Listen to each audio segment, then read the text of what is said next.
We're going to use this sheet for our next piece, and I want you to pick either the blue bird on the right hand side or the peacock. You've got two options. You can either trace or draw freehand. If you're going to trace, I want you to draw the blue bird on the right hand side because it's bigger and fits on your page. If you're going to draw freehand, you can choose either one. If you're choosing to draw freehand, I want you to start mapping out your drawing with soft sketchy lines.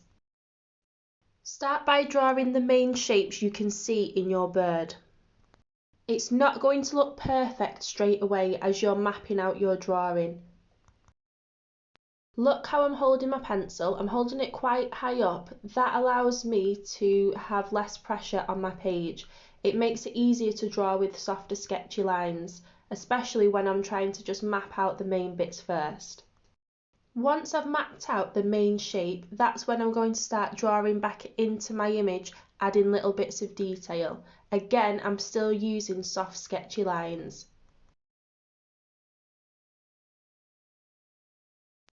You can see as I'm drawing, I'm making little changes and rubbing things out where I'm not quite happy with the accuracy or proportion. That's what you need to keep doing throughout your drawing. Keep looking back at your drawing, making any changes, rubbing sections out. Remember, you are drawing from observation, so you're drawing what is in front of you and what you can see, not what you think you can see. You need to have the sheet in front of you and make sure your eyes are going backwards and forwards each time, looking at your image and looking at what you're drawing from, so you're not making it up and you're creating an accurate drawing. We're going to start adding watercolour to our drawing now. If you look at the images, they're both really light washes of colour. That's what we're going to try and build up now. You can use the lid of your painting to mix some colours together. I'm starting off with a light colour and I'm going to slowly start to build up the colours on top of each other. When you look closely at the picture, you can see that the paint isn't neatly to the line. It does spill over into the background slightly, so that's absolutely fine. Keep your paint really loose and a wash of colour onto your page.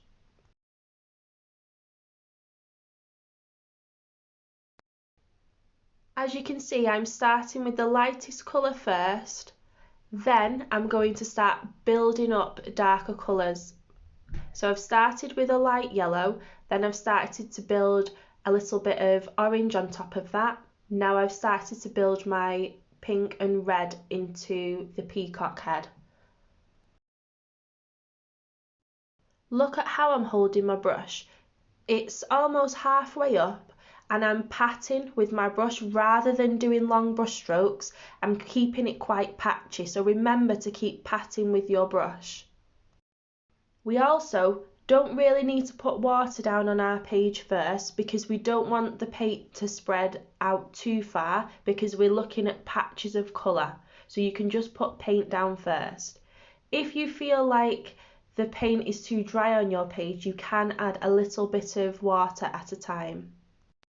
Remember, any water or paint that you are adding, do it a little bit at a time because you can always add more. You can't take it off once it's on your page.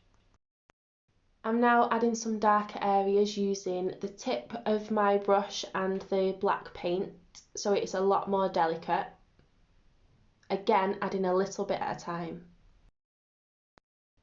Finally, I'm just checking the image and I'm layering any areas that need to be a little bit darker.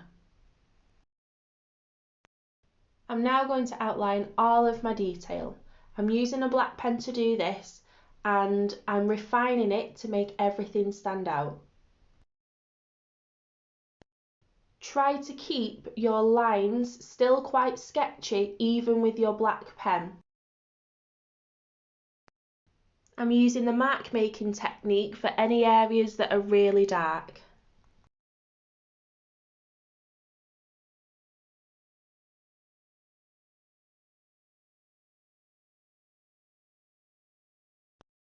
Keep adding lots of black pen to refine your work and make all of those lovely pencil lines stand out.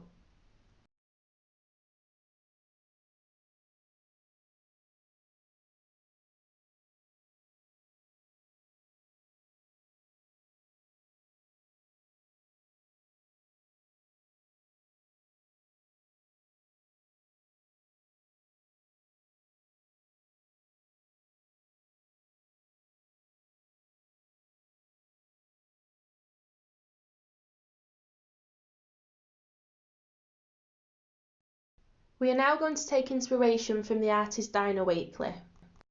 Looking at the stars on her sheet, I want you to place a piece of tracing paper over and trace them using a bold line. Flip your tracing paper over and place it onto the back of an inked piece of paper and draw over each line. Cut your star out, carefully using scissors.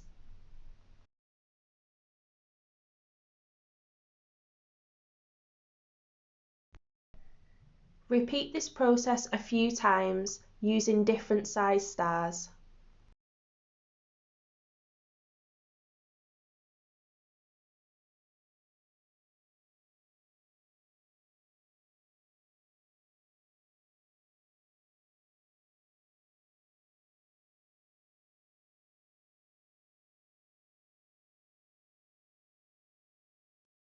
Now, thinking about your composition, you're going to glue these stars onto your page.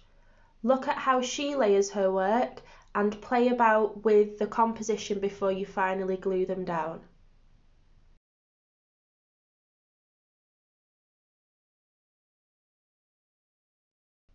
Start to outline your stars with your black pen using sketchy black lines inspired by the artist. If you look at Dina Wakley's work, she layers words into her backgrounds. Using this sheet, pick a word or a few words to layer into your background. Start by drawing a straight line onto a white piece of paper. Pick your words or a series of words and write them out onto your strip.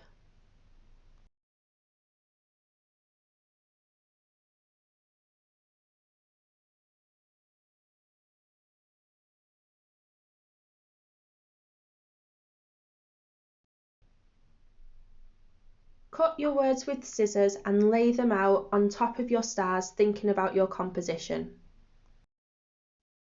Once you're happy with your composition, glue them down. Now, using your black pen, start to refine your words, making them stand out. Once you've refined each word, you are then going to outline the edge of your paper with your black pen.